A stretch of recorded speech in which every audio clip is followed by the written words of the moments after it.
Hello mga kabudlat! Welcome back sa ating Budlat's Kitchen. Full vlog po tayo ng ating kalamayhate. Guys, yung kalamayhate ay isang tradisyonal na kakanin ng mga Pilipino. Ang kalamayhate po ay hinahanda sa mga kasalan o kaya bagong taon o kaya sa mga pangkaraniwang na umpukan ng pamilya.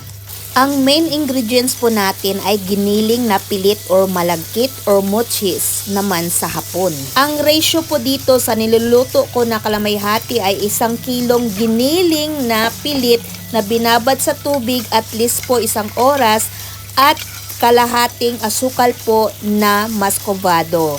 Dinagdagan ko po siya ng 1/4 na pulang karaniwang asukal pero nasa sa inyo po kung gusto yun ng mas matamis. Ang ginamit ko po na gata ay yung nasa lata. Bali 2 gata po ito para matagal pong masira.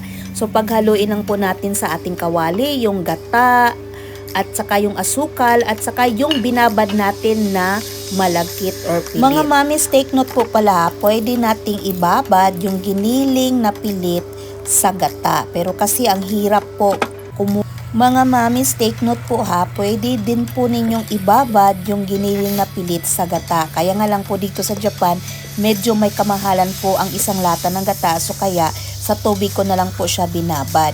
So pag ganito na po ang texture ng inyong kalamayhati, just keep halugay-halugay para hindi po masunog. Para makuha po natin ang smooth na texture ng ating kalamayhati, ang sikreto lang po dito ay yung walang pagod na paghalukay.